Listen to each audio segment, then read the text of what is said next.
வணக்கம். Hitech news TV செய்திகள். விருதுநகர் மாவட்டம் காரியாபட்டி திருசுழி சட்டமன்ற தொகுதி அதிமுக தேர்தல் பணிமனையில் திறப்பு விழா மற்றும் வேட்பாளர் அறிமுக கூட்டம் மற்றும் அதிமுக காரியாபட்டி ஒன்றிய நகர செயல் வீரர்கள் கூட்டம் நடைபெற்றது.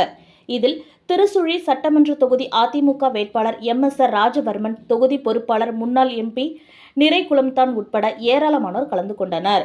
இதுகுறித்து செய்தியாளர்களிடம் பேசிய அவர் தெரிவித்திருப்பதாவது: தொகுதிகளில் மக்களின் குறைகள் என்னவாக உள்ளது என்ற கேள்விக்கு, திராவிட முன்னேற்ற கழகத்தினுடைய ஆட்சியில் சுத்தமாக பாதுகாப்பு இல்லை, மக்களுக்கும் பாதுகாப்பு இல்லை, பள்ளி குழந்தைகளுக்கும் பாதுகாப்பு இல்லை, பெரியோர்கள் முதல் சிறியவர் வரை பாதுகாப்பு இல்லாத ஆட்சி திராவிட முன்னேற்ற கழகம் ஆட்சி என்பதை மக்கள் தெளிவாக புரிந்து வைத்திருக்கின்றனர் என்று கூறினார்.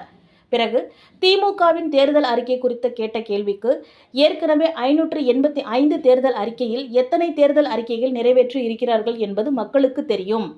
ஒரு புதிய தேர்தல் அறிக்கையை உருவாக்கி இன்னும் மக்களிடம் பொய்யை மட்டும் சொல்லி எவ்வளவு நாள் ஆட்சியை நடத்த முடியும் என்று கூறினார். அதிமுக, திமுக 234 தொகுதிகளிலும் கூட்டணி கட்சிகளுடன் வேட்பாளர்கள் நிறுத்தி உள்ளீர்கள்.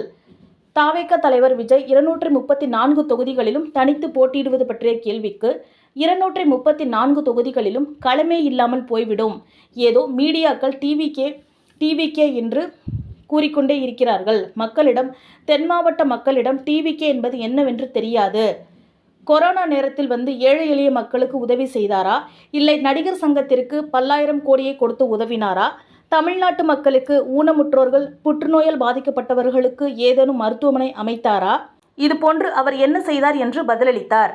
திருசுழி சட்டமன்ற தொகுதியில் நரிக்குடி பகுதியை தனி தாலுகாவாக அறிவிக்க வேண்டும் என்ற கேள்விக்கு, கண்டிப்பாக எடப்பாடியார் ஆட்சி அமைந்தவுடன் நரிக்குடியை தனி தாலுகாவாக நிறைவேற்றி தரப்படும் என்று கூறினார். திருசுழி சட்டமன்ற தொகுதியில் எவ்வளவு வாக்கு வித்தியாசத்தில் வெற்றி பெறுவீர்கள் என்ற கேள்விக்கு, இந்த முறை இந்த திருசுழி சட்டமன்ற தொகுதி ஒரு மாற்றம் வேண்டும், இந்த தொகுதி ஏற்றம் பெற வேண்டும் என்ற முடிவெடுத்து விட்டார்கள். ஆனால் இந்த தொகுதி 40,000 ஓட்டுகள் வித்தியாசத்தில் அதிமுக வெற்றி பெறுவது உறுதி, இதனை யாராலும் தடுக்க முடியாது என்று கூறினார்.